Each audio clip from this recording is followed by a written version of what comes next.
If you're a married federal employee in your late 50s or early 60s, and your plan is basically, we'll retire on the first pension and the rest will just work itself out, this video is for you. Because here's what I see over and over again. People retire with a solid pension, but they also keep the wrong debt. They don't have a clear income strategy. And a few years into that pension, it starts to feel smaller every single month.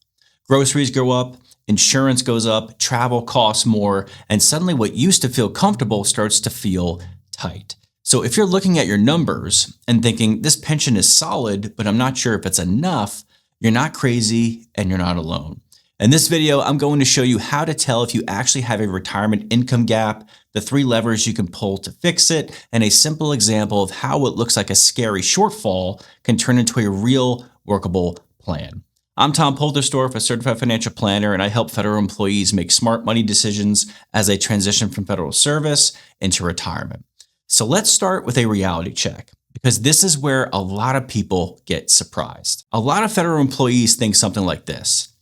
They tell me, I've got my first pension, I'll have my Social Security later on, I built up my money in my TSP, I think I should be okay.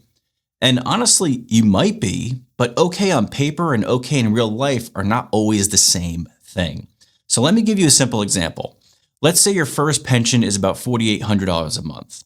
On the surface, that sounds pretty solid, but now we start layering in real life. Maybe the mortgage is around $2,000 a month. Maybe the car payment plus insurance is $800. Maybe there's also FEHB and some out-of-pocket healthcare costs, and that's another $600. And then normal living expenses like food, gas, utilities, and everything else are about $1,200.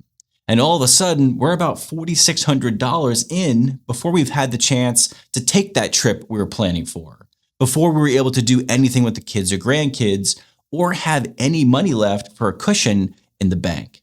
So on a spreadsheet, that might still look like it works, but in your day-to-day life, it can feel like there is no room to breathe.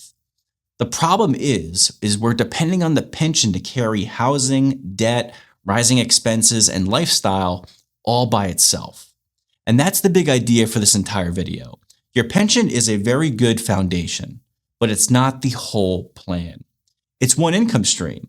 It's certainly valuable and it's also very dependable, but if your debt is high, if your spending is also high, and if inflation keeps pushing costs up, the pension on its own can start to feel smaller every year. So the question becomes, what do you actually do about it? If your pension is not enough to comfortably carry retirement by itself, you usually don't fix that with one magic move. You fix it by pulling 3 main levers. There's debt, your income stack, and your inflation defense. So let's start with the debt, because debt in retirement is like trying to row a boat with an anchor still in the water. You might move forward a little bit, but everything is a lot harder. Every monthly payment puts more pressure on your pension, your TSP, and your overall cash flow. Now, that doesn't mean you must retire absolutely with no debt ever. People retire with debt all the time. It's the type of debt that you're retiring with that matters. Because not all debt is created equal, right? Credit card debt is the type of debt I want to be very aggressive about getting rid of before retirement. The interest is usually high, and it can quickly wreck your cash flow if you carry a balance for a long period of time. Another one is a big car payment. That can also be a problem, especially if you're moving into a lower fixed income. Retiring with a $700 or $800 a month car payment on top of everything else can make the pension feel tight right away. Now, there's also the mortgage, and the mortgage is more nuanced. In some cases, paying it off before retirement makes a lot of sense. But in other cases, it's actually okay to keep it. So I wouldn't go into retirement thinking, can I retire with a mortgage?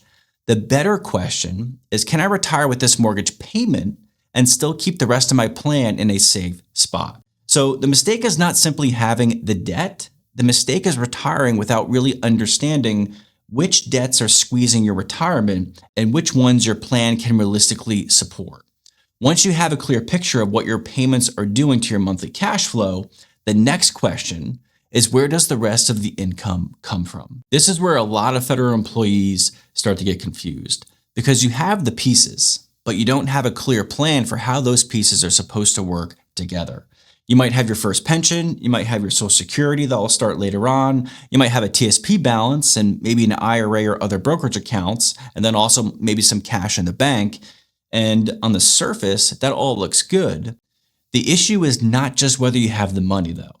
The issue is whether you know how to turn all of that into a reliable retirement income. Now, a lot of people think if we're short, maybe each month, we'll just pull the difference from the TSP.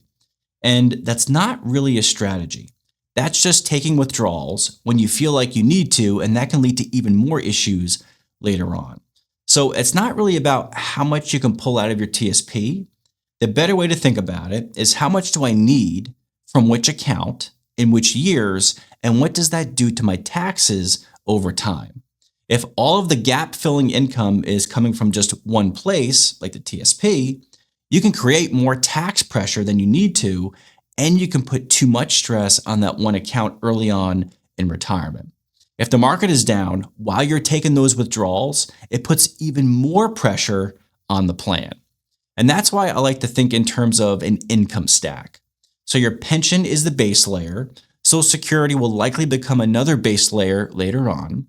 Then your TSP and other assets are flexible tools you can use on purpose, not just at random in emergencies, and you have to use it as an emergency bucket that you tap into when something comes up. When you use those pieces intentionally, you can create more stability, reduce your tax drag, and make better decisions year by year. Again, the pension helps a lot, but it's the way the pension fits in with the rest of your plan that creates the real confidence. Now, there's still one more problem that quietly eats away at all of this, and that's inflation. Inflation is the quiet problem, right? Debt feels obvious, a big market drop feels obvious because you can see it, but inflation is more like a slow leak in a tire that many people forget about because it usually doesn't wreck retirement in one dramatic moment, right? It just slowly takes what used to feel comfortable and makes it feel tighter slowly over time. Food costs more, insurance costs more, utilities start to creep up, travel gets more expensive, and healthcare rarely gets cheaper as you age. Now, a lot of retirees look at their pension and they think this should cover the basics, right? It also has an inflation adjustment on it, right? Every year too, so inflation shouldn't be a big deal. And it might be okay at the beginning of retirement, but those basic expenses will keep changing throughout your life. And the inflation adjustment on the federal pension is also not as significant as you might think. For 2026, the federal pension cost of living adjustment was only 2% for FERS. And that's why retirees still need some level of growth in their plan. And I'm not talking about we're trying to swing for the fences here for superior market returns. I'm talking about keeping enough growth in your investments so that your income and your assets can keep up with rising costs over a 20 or 30 year retirement. If everything is fixed and there's no growth to offset that rising inflation, your purchasing power can erode slowly over time, and that ideal retirement you were looking for will suddenly need to change. So if debt is the anchor and inflation is the slow leak, the job of your retirement plan is to keep both from sinking the boat. Now let me show you what this looks like in a simple real-life example. Let's say we're looking at a married federal couple within a few years of retirement. We've got a first pension coming, they have a decent TSP balance, and Social Security will be there later on. Now on the surface, things look pretty good. But once we actually map it out, we see the pension by itself is not enough to comfortably support the lifestyle they want. They still have a mortgage. They have one higher car payment than they probably should. There's healthcare and insurance costs, and they would like to travel a bit in retirement and not just sit at home trying not to spend money. Usually they're tempted to do one of two things. Either they panic and say, I guess we just can't retire, or they shrug it off and say, we'll just pull more from the TSP and we'll figure it out. Neither of those is really a plan. Instead, here's what we do. First, we identify which debt is creating the most pressure. In many cases, paying off a high interest car loan before retirement or refinancing the mortgage during the working years can drop fixed payments by several $100s a month. In one plan I worked on, cleaning up a car loan and adjusting the mortgage dropped their monthly fixed payments by about $700. Second, we map out the income stack. So how much is the pension realistically covering each month after taxes and healthcare? And what do they actually spend, not just what they hope to spend? How big is the gap? How much of that gap needs to come from the TSP or other accounts, and in what order? And when does Social Security kick in, and how does that change the picture? Third is we build in inflation assumptions. We don't pretend today's costs stay the same for the next 20 years. We look at what happens if expenses gradually go up and make sure the income plan still works. Now, once we've done the work, we can finally clearly see the gap instead of just guessing. From there, we'll need to make some decisions, right? Do we need to pay this debt off before retirement or let it ride? Do we trim spending in a certain area?